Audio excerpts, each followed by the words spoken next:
Vendredi 17 mars, 10 heures, le lendemain. J'ai bien reçu ta réponse à ma lettre d'hier matin. Tu sortais pour donner un cours d'anglais. J'espère qu'il s'est bien passé et qu'il t'a été bénéfique. Tu n'as eu, comme à ton habitude, pas une seule minute de liberté. Tu as été occupé par les dossiers de Gwendoline, note.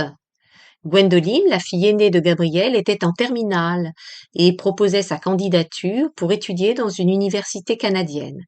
Par William, qui repasse le code, et surtout par les innombrables copies qui ne cessent de t'arriver du CNED. Je t'ai envoyé hier les premières pages du récit de Pete. Tu ne m'en dis rien. Tu ne dois pas savoir quoi répondre. À coup sûr, il te déplaît. Tu dois le trouver sordide et inintéressant. Et t'interroger sur mon goût pour de telles platitudes. Eh oui, mon ami, telles sont les tristes pensées suscitées par ton absence de réaction. Je ne suis probablement pas éloigné de la vérité. Dans ces conditions, tu as raison de garder le silence. Je ne t'ennuierai plus sur le sujet. Mais je suis gêné, perdu au fond. Je me fourvoie peut-être dans le compagnonnage quotidien des textes de Pete. Je ne suis pas allé au Bon Pêcheur hier. Je suis resté à la maison. J'ai apprécié le calme, après l'éprouvante perte la veille de mon téléphone. Aucun incident n'est fort heureusement survenu, susceptible de plonger la délicate personne, vite paniquée que je suis, dans ce genre d'affolement. J'ai essayé de bricoler. Ce n'est pas facile. J'ai hâte de t'envoyer mon texte. Camille, rappel, Camille Ferrard avait présenté son livre L'homme qui regardait le mardi 14 février au Café Racine. Camille était présente hier à l'atelier, ainsi que Claude. Rappel, Claude Mélec, poète, essaie d'auto-éditer Collines abritées, le roman de sa femme décédée. Reprise, Camille était présente hier à l'atelier, ainsi que Claude et Thérèse Caron, qui écrit des textes sur une pauvre vieille femme, picarde et alcoolique, drôle ou pathétique selon les situations. Louise, rappel, Louise, au caractère toujours égal et bienveillant, vit dans un foyer pour personnes âgées à faible revenu. Reprise, Louise profitait de vacances organisées par les services sociaux de Paris. Ce genre d'initiative est vraiment superbe. Diane, rappelle, Diane Vatel, qui rencontrait Nine également au Bon Pêcheur, divorçait et préparait un master dans le cadre d'une reconversion professionnelle. Reprise, Diane et Aline étaient absentes. Elles ne peuvent jamais venir le jeudi. Comme il était prévu, Jean Tousselier ne nous rejoint plus. Il n'est pas assez lu et abandonne nos réunions hebdomadaires. Une nouvelle, prénommée Marie, était avec nous. Elle est jeune par rapport au groupe. Elle a environ 40 ans. Elle est jolie, vive et sympathique, n'est-ce pas merveilleux? Je me demande si nous parcourrons un peu de chemin ensemble. Peu importe au fond. La rencontre en elle-même est déjà magnifique. J'avais envoyé hier une longue lettre orale à Scylla. Je répondrai à toutes tes questions plus tard, m'a-t-elle informé dans la journée. Je ferai donc de mon côté la pause de la lecture de ses textes. Je comprends ses contraintes. Elle essaie de gagner sa vie en produisant des spectacles de danse. Le combat est rude. Pas de problème, vais-je lui répondre. Quand je recevrai ta lettre, elle m'adresse également des lettres orales, je poursuivrai la lecture de tes livres. J'aurai très probablement d'autres questions. Je t'en ferai part. Je ne voudrais pas la bousculer et elle prendra le temps qu'elle souhaitera. Je n'ai pas beaucoup vu Roland hier après l'atelier. Sourire, gentillesse et douceur furent notre mode de relation. Simon était devant un match. J'ai continué, puisque j'avais un peu de temps, à amender les phrases de Pete. Je repense à mon texte. Tu vas bientôt lire la fin du chapitre où intervient Virginie, une amie de Nine, qui habite en Normandie. La conclusion du récit éclaire le long développement qui précède. J'aimerais savoir si le lecteur n'est pas perdu. Mais je n'avance pas vite, je creuse mon sillon avec peine. La terre est dure et caillouteuse. Que je te raconte également, mon ami, le détail de mon périple d'hier, rue de Charenton, près de la gare de Lyon. J'y suis allée en trottinette. Une fois mon livre relié, je l'ai glissé, avec difficulté, avec paire de ciseaux et rouleau de scotch dans une enveloppe, faute du matériel adapté à la taille du manuscrit. Je me suis ensuite arrêtée dans un bureau de poste et ce courrier, source de mes récentes préoccupations, est enfin parti. J'en ai profité pour envoyer des livres à Pete, dont le dernier numéro de Textes en couleur. Je lui donne régulièrement des nouvelles des textes de mes amis. Je lui avais déjà fait parvenir quelques-unes de leurs publications. Il a du temps en ce moment, et il lit facilement. Puis, je suis revenue en métro. Ajoute, s'il te plaît, mon aller-retour au Châtelet pour l'atelier d'écriture, et tu connaîtras toutes les pérégrinations de ma journée. Quelques précisions encore sur la matinée à venir. La tristesse est peu perceptible.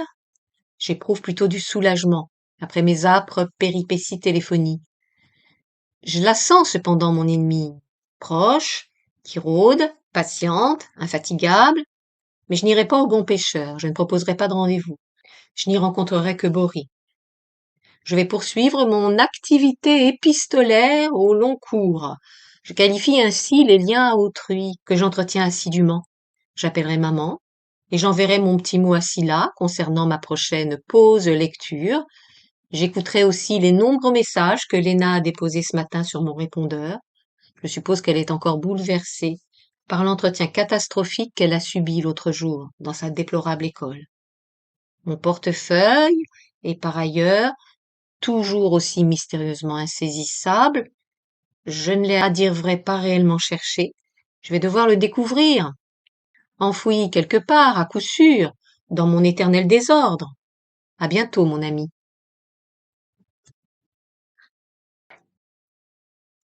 Mardi 21 mars, 9h15. 4 jours sont passés depuis le dernier mail. Bonjour Gabriel. Je vais essayer, mon ami, de te rendre compte de ces derniers jours. Je me suis retrouvée hier, comme la semaine précédente, au café de la Porte de Saint-Cloud. J'ai travaillé sur mon texte avant d'aller au cours de scénario. Je vais enfin pouvoir te l'envoyer. Je l'ai remanié pendant des heures, par petites touches. Je l'ai amendé, lissé, polissé et repolissé. Je te l'introduirai tout à l'heure, comme à mon habitude, tranquillement et oralement, sur ton répondeur. Louise est en vacances, Nino est parti à Rome, Diane est occupée, et je suis restée seule hier à la maison. La tristesse essaie d'entr'ouvrir la porte, elle ne demande qu'à s'engouffrer, toute puissante et en terrain conquis. J'ai pensé sortir, aller courir au bois de Vincennes, mais je n'ai pas eu le courage. Je devais m'occuper de mes cheveux, qui avaient absolument besoin d'être lavés. J'ai donc substitué la douche accompagnée de l'opération shampoing à la boucle en petite foulée autour du lac Daumesnil. Il était ensuite l'heure de gagner l'ouest parisien. J'avais également longtemps rangé la maison. Nous étions 6 dimanche autour de la table. Arthur était présent. Marc et Delphine étaient revenus de la montagne. Arthur restera chez eux pendant la durée de son séjour en France. J'avais eu le grand tort, dimanche soir, d'abandonner les lieux en l'état, et la remise en ordre m'a semblé interminable. J'emplissais et je vidais le lave-vaisselle, puis je recommençais. La tâche est évidemment anecdotique, mais je ne suis pas douée. Je ne dois pas m'y prendre de la bonne façon. J'aime quand mon grand garçon vient dîner à la maison avec Delphine. Mais l'intendance matérielle est loin de me réjouir. Je n'avais pas le choix et j'ai éclusé comme il se doit les unes après les autres les impératives obligations domestiques. Maman est sortie ce matin. Elle prépare les adultes au baptême et a été conviée avec l'ensemble des formateurs bénévoles du diocèse à une réunion organisée par l'évêque. Je ne l'ai pas appelée. Je me suis sentie seule. Nous n'étions que 6 hier soir à l'atelier de scénario, alors que nos premières réunions en septembre comptaient une douzaine de personnes. J'ai travaillé avec 2 jeunes femmes charmantes et sympathiques. L'ambiance était calme en raison du nombre des absents et l'animatrice s'est laissée aller à nous parler, spontanément et au petit bonheur, de son expérience dans le monde du cinéma. Les mentalités y sont sordides. La reconnaissance, la célébrité même, sont des conditions quasiment indispensables pour obtenir des financements. Séverine ne nous a parlé en fait que de cette incontournable nécessité. Je me sens étrangère à cet univers. Il suffit, vois-tu, de décrocher le saint graal du succès pour être considéré comme un brillant artiste. Que doit-on comprendre? Que les jugements sont simplistes, qu'un metteur en scène est irrémédiablement médiocre si son film demeure inaperçu, ou pire encore, il n'existe pas professionnellement sous prétexte qu'il n'a pas su convaincre les investisseurs. Séverine bavardait, elle était méritante. L'assistance réduite avait pour conséquence une impressionnante rapidité d'exécution des exercices proposés, et elle s'est efforcée d'animer les 3 heures incompressibles de la séance en faisant visiblement confiance à son inspiration du moment. Elle a mentionné différentes formations à la technique du scénario, coûteuses pour certaines, dont la qualité est loin d'être garantie. Elle-même, rémunérée par la ville de Paris, ne fait pas partie de ses animateurs privilégiés. Elle a aussi évoqué l'autre atelier de scénario dans ce même cadre de la mairie. Elle s'était laissé dire que les étapes de la démarche n'y étaient pas précisées. La présentation ne suivrait, semblerait-il, pas de plan préétabli. Elle favorise l'expression d'une libre créativité et l'unanimité n'est dans ces conditions visiblement pas au rendez-vous. Séverine s'est ensuite aventurée sur le terrain que je connais des ateliers d'écriture. Ses propos n'étaient pas faux, mais il frôlait, très sérieusement, la rumeur et le commérage, la superficialité, les considérations de café du commerce pour tout dire. Elle citait des ateliers qui, aussi onéreux soient-ils, se permettent de verser dans de douteuses interprétations psychologiques des textes présentés au groupe. Ce type de comportement stérile et injustifié risque de blesser ou de fourvoyer les personnes victimes de ces analyses. Certaines peuvent même se retrouver sous l'emprise de tels animateurs. Séverine ne m'apprenait rien. L'univers des ateliers commerciaux n'est pas réglementé et l'on y trouve toutes sortes de pratiques aussi diverses que les attentes elles-mêmes des participants. Séverine surfait sur les vaguelettes de la plus évidente banalité. Je me sentais tristement ignorée. Note. Nine, après avoir participé à des ateliers rémunérés, animait depuis 2005 des ateliers d'écriture gratuits. Reprise. Je me sentais tristement ignorée. Je n'avais pourtant pas envie de me mêler à la conversation qui ne servait qu'à entretenir la parole jusqu'au moment où il serait temps de nous séparer. Depuis les premières séances, je me sens décalée par rapport au groupe. Je suis plus âgée que la plupart des participants, tous manifestent un bel enthousiasme à l'écoute des méthodes présentées par Séverine. Je suis pour ma part singulièrement plus circonspecte. Les jeunes se sont engagés dans cette formation pour apprendre la technique du scénario. De mon côté, je me demandais à l'origine si la démarche pourrait influencer ma façon d'écrire. Je n'ai pas dit ma motivation en septembre lorsque je fus, comme chacun, invité à m'exprimer. Je craignais de souligner ma différence, de paraître trop original ou atypique. Je n'étais pas rassurée. Je serais peut-être incapable d'écrire à partir des contraintes imposées. Je paraîtrais ridicule dans ces conditions, après m'être présentée comme une apprentie romancière. Je n'ai pas été plus bavarde hier soir. Je n'allais pas me dévoiler au risque de me sentir par la suite encore plus vulnérable. Ceci dit, je comprends Séverine. Sa situation n'est pas facile, elle est scénariste. Elle gagne mal sa vie, elle complète ses revenus avec ses cours du lundi. Et elle s'est trouvée, hier, dans l'obligation d'accompagner la ronde, particulièrement lente, des aiguilles de l'horloge, pendant cette séance, nettement moins dynamique que d'habitude. Les jeunes du groupe expriment un joyeux optimisme. Ils imaginent sans problème qu'ils feront des films, ne serait-ce qu'en amateur. Ils ne font que suivre leur voie et moi la mienne. Nos chemins ne se croiseront pas. Cet inéluctable éloignement m'attriste et m'affaiblit. Et pourtant, Gabriel, je continuerai à les rejoindre le lundi soir, pour ne pas avoir le sentiment de fuir. Ils sont agréables considérés individuellement, l'effet de groupe est en revanche pesant. Je devrais être capable de supporter cet inconfort. Je devrais pouvoir me convaincre que leur mentalité repose sur l'illusion de la réussite absolument obligatoire.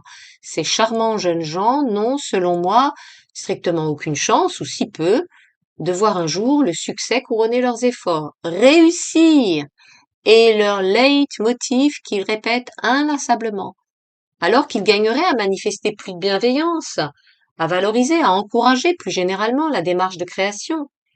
Ils rêvent d'une récompense brillant de mille feux, mais qui, très probablement, fuira devant eux à mesure qu'ils croiront s'en approcher. Je les rencontrerai jusqu'à la fin du mois de juin, en dépit de mon moral sérieusement affecté chaque semaine. Je me souviens des ateliers d'écriture commerciaux que j'avais fini par abandonner. Des femmes de mon âge, de la belle et bonne société de l'Ouest parisien, n'appréciaient pas mes textes. Ils devaient les gêner. Je les sentais contrariées, presque fâchées.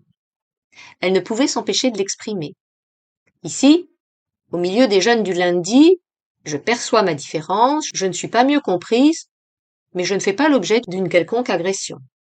Je n'ose cependant imaginer ce que penserait le groupe de mes romans écrits à la maison, dans la solitude, et lus par quelques amis seulement, alors qu'ils apprécient les récits explicites et conventionnels, simples et susceptibles de convaincre d'éventuels financiers.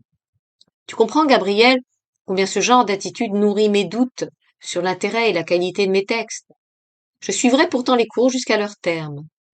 J'aurais le sentiment, dans le cas contraire, de refuser de connaître un aspect de la réalité prédominant à l'heure actuelle.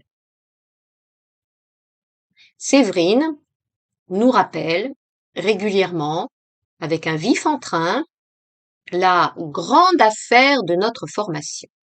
Chacun devra, avant la fin du mois de juin, faire, elle utilise ce terme, un court-métrage.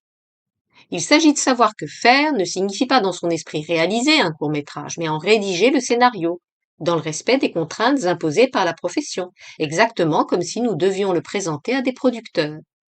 Je vais, dès aujourd'hui, me pencher sur ce pinceau, il m'ennuie, je préfère m'en libérer au plus vite. Pete continue à m'envoyer ses nouveaux chapitres. Je ne sais pas si je réussirai à corriger son premier volume. Mais je lui ai dit dès le début que j'amendais ses textes, et maintenant, je me sens plus ou moins engagée à continuer. J'ai reçu un accusé-réception d'Actes Sud. Ils m'informent qu'ils reçoivent 500 manuscrits par mois. Imagines-tu, Gabriel, la montagne de textes qui déferlent sur leur bureau, et qu'une absence de réponse d'ici 4 mois signifiera un refus de leur part. J'aurai droit à coup sûr à cet inéluctable silence. Je n'en serai pas peinée. Je l'admets, cette réalité absolument inéluctable. Mais, comme chacun sait, personne n'a jamais gagné au loto s'il n'a pas au préalable tenté sa chance. Mon livre ne sera pas accepté, je n'en serai ni surprise ni émue. Mon malaise actuel, suscité par mes relations avec le groupe du scénario, m'attriste bien davantage. Cependant, n'oublie pas, s'il te plaît, ma légendaire facilité à verser dans une affliction quasiment quotidienne. Je mettrai aujourd'hui la dernière main à mon texte, je t'en parlerai avant de te l'envoyer, j'appellerai maman que je n'ai pas eu hier, je lirai le nouveau texte de Pete, je lui ferai une lettre orale. J'ai récemment envoyé un message vocal à Scylla. Notre histoire se termine. Elle vit pour la danse. Elle est charmante, mais ne considère le monde qu'à travers le prisme de sa passion. Elle n'établit pas d'échange en écriture. J'ai découvert une partie de son univers, mais la réciprocité n'existe pas. Notre cheminement sur la même route aura été de courte durée. Que te dire d'autre, mon ami? Hier matin, Léna avait laissé 14 messages sur mon répondeur, elle saturait ma boîte vocale et j'ai dû l'écouter sans attendre. Je lui enverrai un mot car elle passera samedi au salon du livre. Rosalie, note, Rosalie est une amie de jeunesse de Nine. Rosalie m'a appelé. Je suis un peu tendue. Tu dois l'entendre à l'intonation de ma voix, raide et sévère, j'imagine. Rappel? Nine disait ses mails à Gabriel. Elle en conservait la trace écrite en utilisant en même temps un logiciel de la voix. Reprise. Tu dois l'entendre à l'intonation de ma voix, raide et sévère, j'imagine. Simon ne me parle pas beaucoup. Il est fatigué, il souffre plus ou moins d'une sorte de rhume, il doit faire son mémoire. La perspective de ses examens demeure, campée devant lui à l'horizon du mois d'octobre, immobile et figée, telle la statue du commandeur. Quant à Marc, je ne le vois, comme tu le sais, que lors des repas familiaux. À bientôt, mon ami. Jeudi 23 mars, midi, au Bon Pêcheur. 2 jours sont passés depuis le mail précédent. Bonjour Gabriel. Je viens d'arriver au Bon Pêcheur, la salle est silencieuse. Il ne sera pas facile de te donner des nouvelles. En 2 mots, mon ami, j'ai passé hier la matinée à Denfert-Rochereau avec Sabine. Note, Sabine avait une 50aine d'années, elle était mariée, mère de 3 enfants, et était depuis 2004 une amie d'écriture de Nîmes. Elle est très sympathique, elle m'a parlé de son travail à la direction stratégique de la Poste. Elle voudrait se lancer de nouveau à corps perdu dans de nouvelles missions qui la captiveraient. Mais elle a connu plusieurs mois d'arrêt maladie. Elle s'était tant impliquée dans son travail qu'elle avait fini par perdre le sens des réalités, tel que celui-ci est du moins requis dans le monde de la grande entreprise. Ces troubles ont été diversement qualifiés par les médecins de burn-out ou d'épisodes délirants comparables à ceux qui surviennent lors de maladies bipolaires. Elle est passionnée, mais elle sent qu'elle risquerait encore une fois de s'effondrer. Elle doit donc faire la molle, me dit-elle, ou la très ralentie sous l'effet des neuroleptiques. Elle souffre de cette vie diminuée. Elle essaie de renouer les liens entre sa mère et les frères de celle-ci, séparés par une mésentente qui date de nombreuses années. Elle emplit toujours, sans compter, le sac à dos de ses obligations.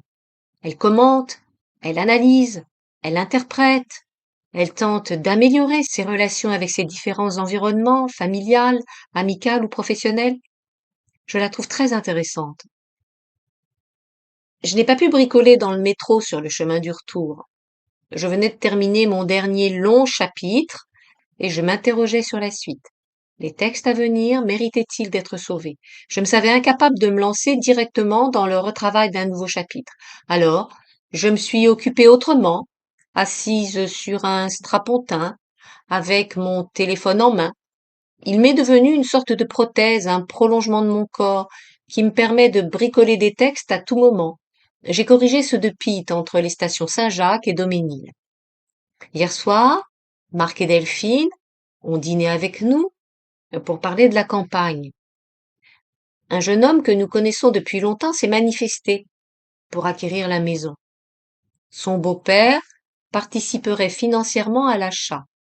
Marc et Delphine nous disent qu'ils abandonneront le projet si le prix proposé est suffisamment élevé. J'ai essayé, aussi habilement et diplomatiquement que possible, de leur rappeler mon avis.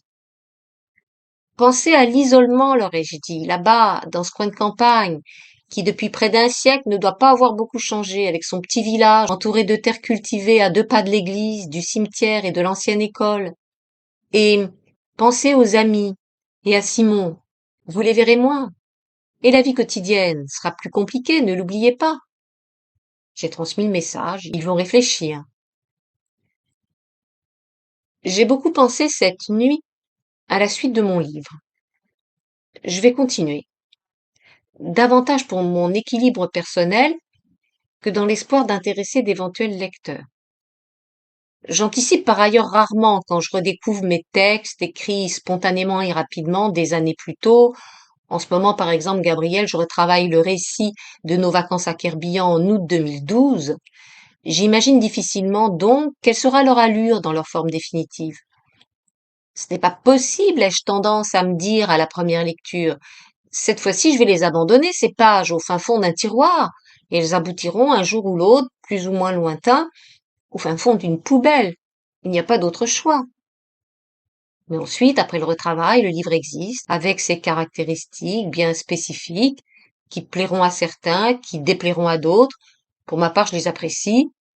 J'ai connu la dernière fois cette même évolution au terme de mon récit intitulé Février 2012, vacances à Chamonix.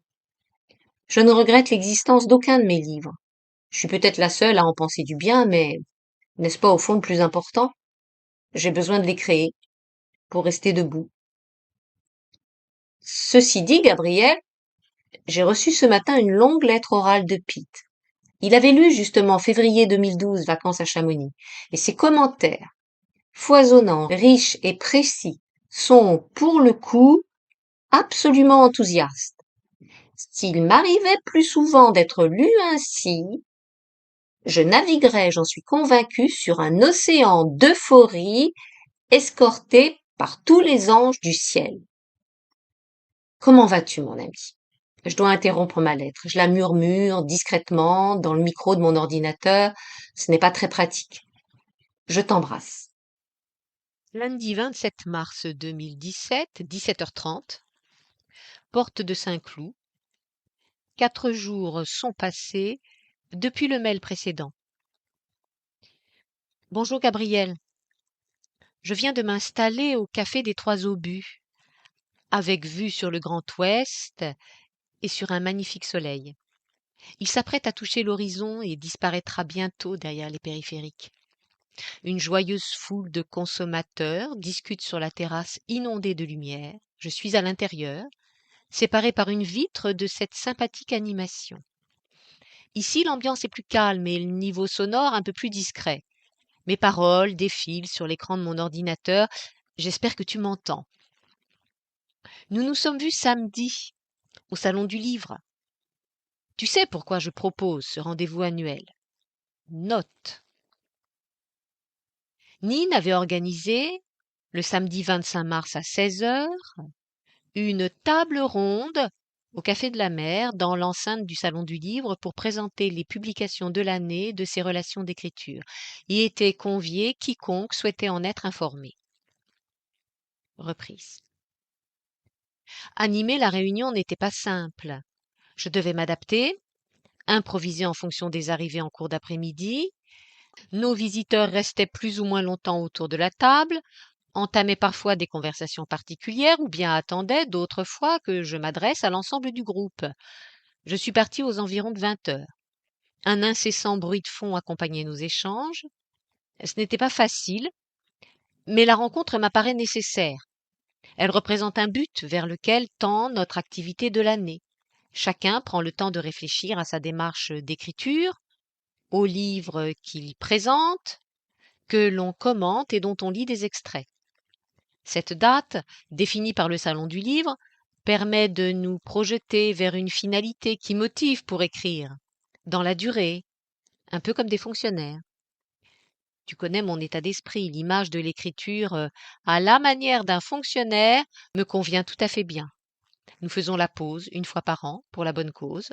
Je fais cet effort, non sans peine, car je préfère de beaucoup, pour retenir une métaphore maritime, border les voiles et tracer la route, plutôt que de calculer la position du navire. Je te remercie d'être venu. Tu es adorable de m'avoir soutenu.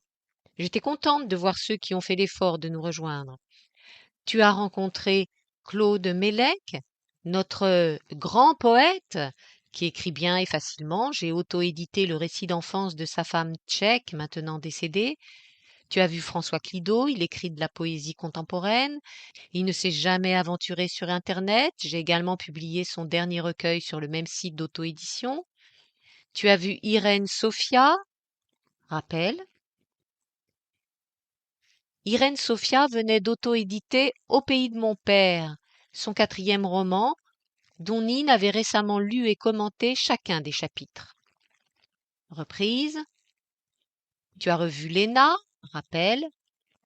Léna était l'amie roumaine de Nine qui rencontrait de sévères difficultés et lui adressait de nombreuses lettres orales. Ainsi que Louise, rappel. Louise, qui assistait aux ateliers de Nine ainsi qu'à ses autres rendez-vous d'écriture, avait 90 ans, un caractère heureux et généreux et vivait dans une maison de retraite peu onéreuse de la ville de Paris. Reprise, tu as aperçu sa fille qui l'accompagnait. Je suis soulagée que ce soit terminé. J'étais fatiguée quand je suis rentrée. Roland et moi sommes allés au restaurant.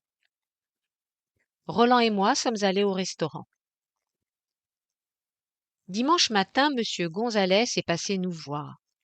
Il est intéressé par la maison pour sa fille et son gendre, Nuno, qui fut un grand ami de nos garçons quand ils étaient enfants. Nuno adore cette maison. Il rêve d'y habiter avec sa jeune femme. Nous le rencontrions le week-end quand nous allions à la campagne. Son père entretenait le jardin. Nuno ne manquait jamais de l'accompagner. Monsieur Gonzalez a évoqué une somme dérisoire. Nous attendrons. Peut-être augmentera-t-il son prix. Nous proposerons en même temps l'affaire à une agence. Un prix plus normal sera défini. Nous le baisserons ensuite, en cas d'absence d'acheteur, jusqu'au moment où Marc pourra éventuellement l'acquérir s'il le désire encore. J'espère qu'il abandonnera l'idée. Le jardin est trop grand. La maison date du début des années 60. Elle est imposante avec son rez-de-chaussée et ses 2 étages. Des travaux devront être engagés. Marc évalue mal, je crois, le poids dont il chargerait ses épaules. La vente de la maison serait une bonne décision de gestion familiale. Le terrain, qui s'étend sur 2 hectares, inquiète Roland. Il ne cesse de craindre les jours de tempête que la chute d'un arbre sur une route voisine ne provoque un accident. La maison, la piscine et le jardin doivent être entretenus. Mais surtout, le niveau d'épargne de la mère de Roland serait amélioré si l'affaire était conclue. La moitié du prix de vente lui reviendrait. Manou est certes loin de faire partie des personnes préoccupées financièrement, mais sa situation matérielle s'est dégradée depuis la mort de son mari. Elle jouit de l'usufruit du bel appartement qu'elle habite depuis 40 ans, ainsi que de la demi-retraite de Marcel, alors que ses revenus, lorsqu'il était en vie, outre la pension complète de son mari, comprenaient les loyers des immeubles qu'il possédait dans Paris. Marcel a souffert de la maladie d'Alzheimer et Manou a, dans ces conditions, bénéficié ces dernières années d'une belle autonomie financière inconnue d'elle dans le passé. Cette situation, spontanément établie depuis quelques années, a récemment volé en éclats lorsqu'on a pris connaissance du testament de Marcel. Un violent coup de tonnerre a fait trembler le microcosme familial, Manou s'étant trouvé exclu du bénéfice des revenus immobiliers au profit exclusif de ses enfants. Le choc moral a été rude.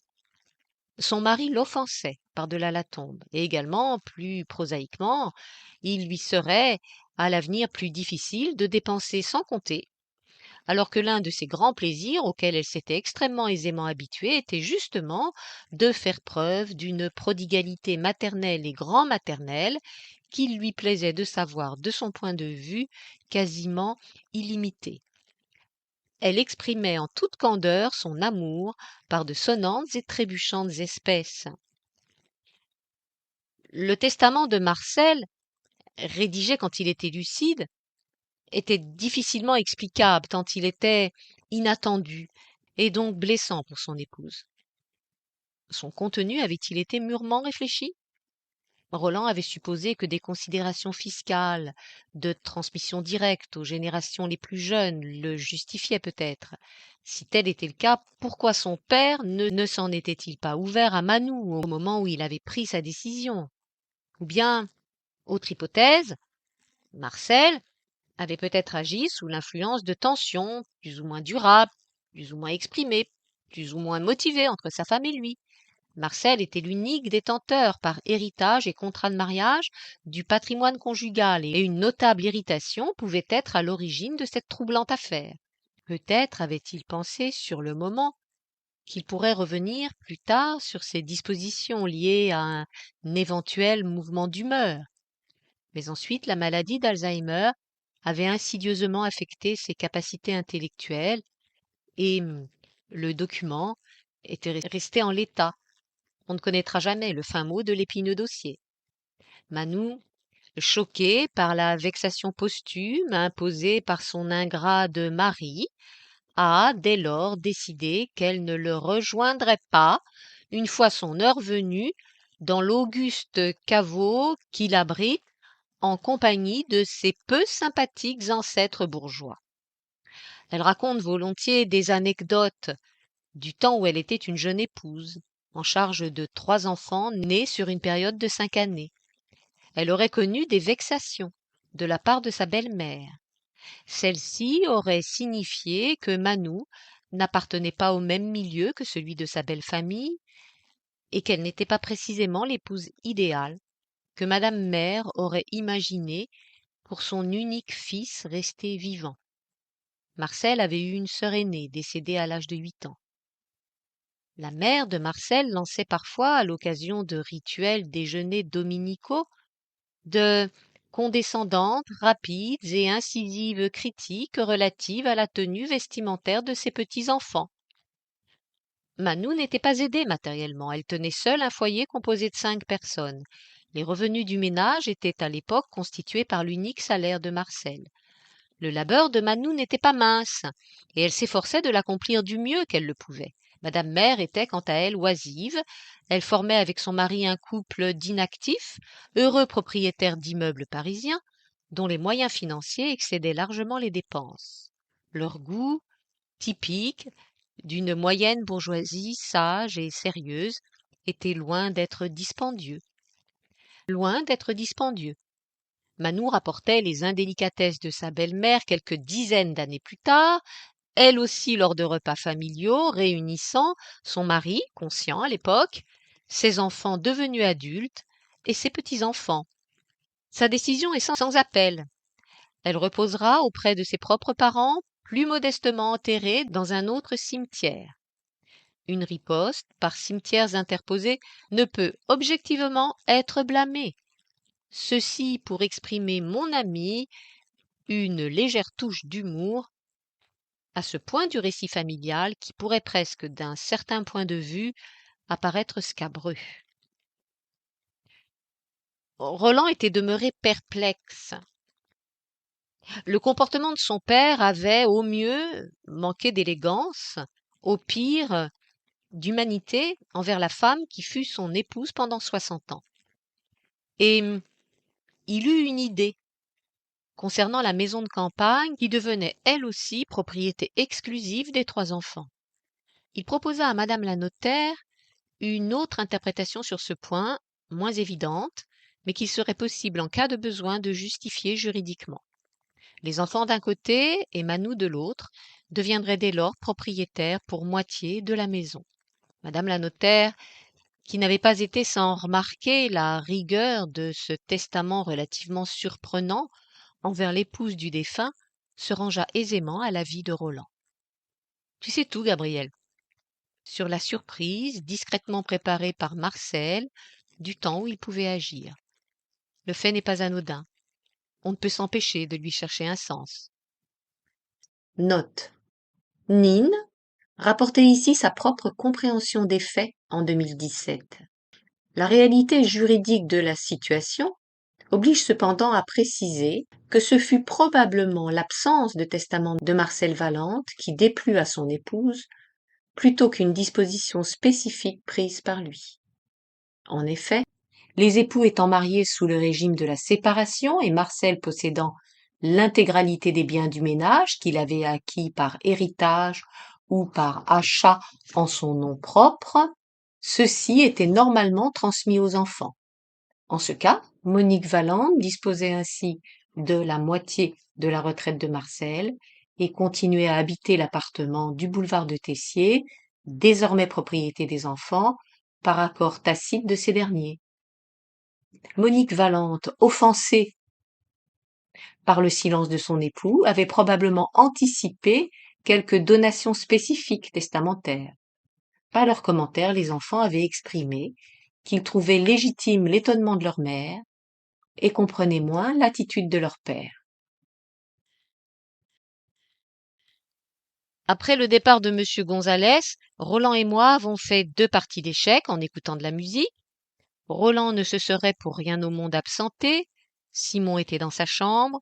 Il pouvait à tout instant solliciter son aide, s'il était, cela va sans dire, assez sérieusement concentré sur son travail, ce dont nous n'avions pas la certitude. Vint ensuite l'heure où il fut raisonnable de penser au déjeuner. Le samedi et le dimanche, jour où Roland, Simon et moi sommes tous trois à la maison, respectons des règles tacites, lorsque les dates d'examen de Simon sont toutefois encore assez éloignées. Le matin, Simon est supposé travailler en vue de ses examens. Il demeure, à tout le moins, dans sa chambre. Nous ne le surveillons pas, il n'a plus 7 ans et demi. Roland reste présent, en alerte, à l'écoute de ses demandes éventuelles.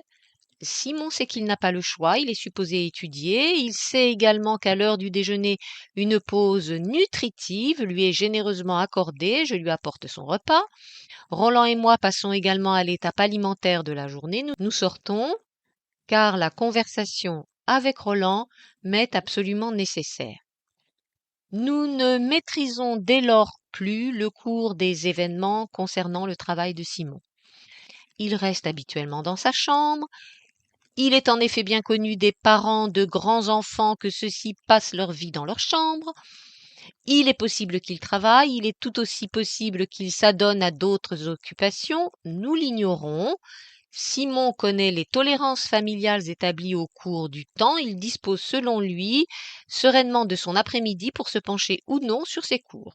La première hypothèse n'est probablement pas réalisée. Je ne barbote que rarement en ce domaine sur les eaux réjouissantes de l'illusion. Roland s'autorise alors, dans la mesure du possible, à vivre quelques moments éventuellement plus détendus. Il est libre de ses actions, il peut sortir s'il le souhaite, il est libre de ses pensées, s'il parvient cependant à les affranchir de ses préoccupations obsédantes sur l'avenir de son fils. Tel est notre mode de vie le week-end, en dehors des périodes d'examen proprement dites. En ce cas, Simon subit toute la journée la vigilance de son père. Ces périodes-ci sont singulièrement plus éprouvantes. Nous voilà donc partis, Roland et moi, hier, au restaurant.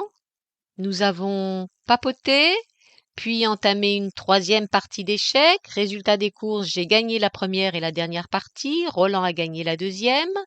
Il faisait beau et j'ai réussi à emmener Roland au bois de Vincennes. Il est ensuite allé voir Manou. Elle était avec Clément et Jean-Claude.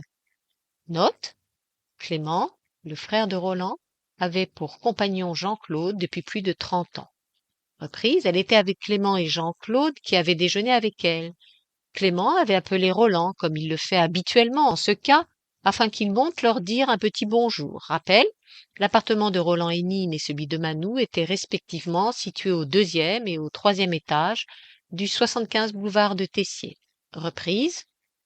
À son retour, nous avons regardé le début d'un Hitchcock présente, en guise d'introduction, avant de choisir un vrai film. Ce fut Le Tombeau hindou de Fritz Lang, qui est la suite du Tigre du Bengale. Nous l'avions vu quelques jours plus tôt. Ce deuxième volet des aventures d'un jeune architecte européen au pays des Maharajas est tout aussi magnifique que le premier. J'ai commandé d'autres DVD sur Amazon parmi les grands classiques. Je pense à nos futures soirées télévision qui sont, franchement à mon goût, trop souvent ennuyeuses ou décevantes si on ne les anticipe pas un tant soit peu. J'ai pris conscience, ce matin, en me levant, de l'importance de mes échanges avec Pete. Je commente régulièrement ses chapitres, il m'a récemment donné son avis détaillé sur mon dernier roman, et je lui ai dit dans la matinée, par lettre orale, que j'avais subi son influence en fait, en proposant mon livre à Actes Sud. Il ne cesse d'exprimer son désir de reconnaissance. Je l'écoute, et j'ai été, je te l'ai raconté avec force détail, occupé ces derniers jours quasiment exclusivement par les démarches liées à cet envoi.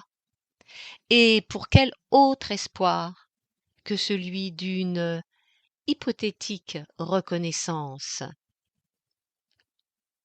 Il a alors souligné, à juste titre, toujours ce matin et toujours par lettre orale, que la ligne éditoriale d'Actes Sud était à l'opposé de l'esprit de mes romans. Il a raison, bien sûr. Ne suis-je pas complètement stupide, Gabriel? C'était pourtant l'évidence. Je me suis lancée dans l'action, précipitamment, comme d'habitude, sans prendre le temps d'une réflexion calme et posée. Mes livres développent une thématique intime, familiale et franco-française. Ils s'inscrivent dans une confortable sécurité matérielle et dans une vision traditionnelle de la femme, une approche qui n'est clairement pas celle d'Actes Sud. Non seulement ils reçoivent 500 manuscrits par mois, mais de plus je n'évoque jamais le moindre engagement politique, ni même collectif. Aucun débat actuel n'y figure de type écologique, par exemple, ou exotique, féministe, social ou humanitaire, ni sur le plan national, pas plus qu'au plan mondial. La divergence m'est apparue criante. Alors, sais-tu ce que j'ai fait? J'ai pris mon grand sac à main, j'ai enfourché ma trottinette, respectant ainsi mon mode de déplacement préféré dans Paris, à savoir un mix, trottinette métro, je trottine entre mon point de départ ou d'arrivée et la station la plus proche, tout en conservant dans le métro ma trottinette par devers moi. Ferme et décidée, je suis retournée au salon du livre. J'y ai passé la journée. J'en reviens à l'instant. Le salon ferme ses portes ce soir. Le lundi est réservé aux professionnels. Mais j'ai pu y entrer sans problème. J'ai dit que je rencontrais une amie libraire. Le prétexte était vraisemblable. J'ai effectivement eu une amie dans le passé qui participait à mon atelier, mais qui avait dû l'abandonner après avoir trouvé un emploi dans une grande librairie. Nous avions continué à échanger par mail et lettres orales. Elle écrivait un premier roman dont elle m'envoyait les chapitres au fur et à mesure de leur achèvement. Mes commentaires l'encourageaient à continuer. Elle me disait à l'époque qu'elle venait au salon le lundi justement afin de rencontrer les éditeurs. J'avais l'intention de sentir l'atmosphère, de déambuler parmi les exposants pour essayer de voir s'il était possible de trouver ne serait-ce qu'un seul éditeur susceptible de croiser sous des latitudes éventuellement proches des miennes. J'avais déjà traversé samedi après-midi le hall d'exposition, mais j'étais préoccupée par la réunion qui allait suivre et je me serais sentie incapable de me concentrer sur une quelconque recherche. Les conditions étaient par ailleurs loin d'être favorables, la foule était épuisante ce jour-là. J'ai pris mon temps, je me suis baladée calmement, comme j'aurais arpenté des sentiers forestiers. J'ai parcouru les allées systématiquement, comme j'aurais exploré les parcelles d'un terrain à la recherche d'un trésor enfoui. Et quel fut donc, mon ami, le résultat de mes investigations? Parfaitement clair, Gabriel, je n'ai plus de doute, et je ne me suis pas pour autant chargée d'un surcroît de tristesse. Je suis convaincue que ce monde de l'édition, commercial pour l'essentiel, mais complètement inaccessible. Mon humeur étant restée égale, ne crois-tu pas que j'ai, dans ces conditions, très sensiblement progressé sur le chemin d'une certaine paix intérieure, cela va sans dire. Et cette évolution n'est-elle pas une finalité majeure sur cette terre? Qu'en dis-tu? Le bonheur, mon ami, s'il est accessible en ce monde, l'est à coup sûr à l'intérieur de sa maison. Et je crains qu'un homme tel que Pitt ne s'apprête à connaître de futures autres déplaisantes déconvenues s'il persiste à quérir la reconnaissance hors de sa maison. Je ne suis pas connu, je ne le serai pas, ce qui ne m'empêchera pas de continuer à cultiver mon propre jardin. L'idée n'est pas originale. L'illustrissime Voltaire a depuis longtemps arpenté ce chemin dont il semblerait que je découvre à l'instant les inestimables bienfaits. Mais tu sais, Gabriel, qu'il n'est pas facile de discerner intérieurement ses propres voies de progrès. On peut lire ou entendre les meilleures injonctions qui soient, elles demeurent sans effet si elles ne trouvent pas leurs racines profondément en nous. Elles se contentent dès lors de glisser sur nous, telles des gouttes de pluie sur le plumage d'un goéland. La correspondance avec Pete m'a bien occupée ce matin. J'ai également pris le temps d'appeler maman. Quelques mots encore sur Pete. Son roman raconte ses années de jeunesse. Il s'y révèle sensible et émouvant, tout en habillant ses textes d'un costume comique, parfois trivial. Le petit garçon touchant m'apparaît clairement par-delà cette apparence un rien goguenarde. J'aime les autobiographies. Elles procurent les clés qui permettent de comprendre le paysage intérieur d'un auteur.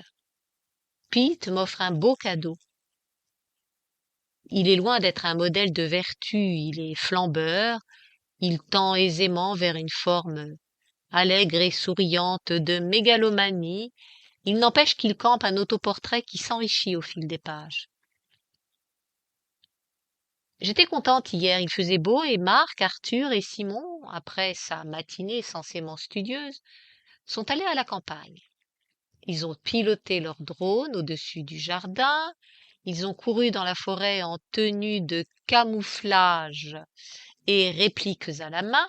Les répliques sont de fausses armes dont l'apparence est exactement semblable à celle de vrais fusils mitrailleurs, pistolets et revolvers. Ils se sont adonnés sans complexe à de belles parties de rire, probablement comme s'ils avaient à peu près 10 ans de moins. Arthur est un joyeux jeune homme, je le connais depuis longtemps, et est incroyablement doué pour saisir les moindres frémissantes parcelles d'amusement dans la vie. Sa présence chez Marc et Delphine est à coup sûr à l'origine de leur équipée dominicale. Leur sortie à la campagne m'a fait plaisir. Tu sais que Simon vit dans sa chambre, mais il fréquente en ce moment très assidûment le trio du cours de Valbois. Rappel, Arthur, qui vivait au Brésil, était hébergé pendant ses longues vacances en France, chez Marc et Delphine, aux 2 cours de Valbois. Il était avec eux vendredi soir, samedi soir et dimanche également, au retour de la campagne, jusqu'à pas d'heure. Le bruit est intense autour de moi. Je crains que tu n'entendes pas. À mon retour, une fois au lit, j'ouvrirai mon ordinateur discrètement si Roland est endormi.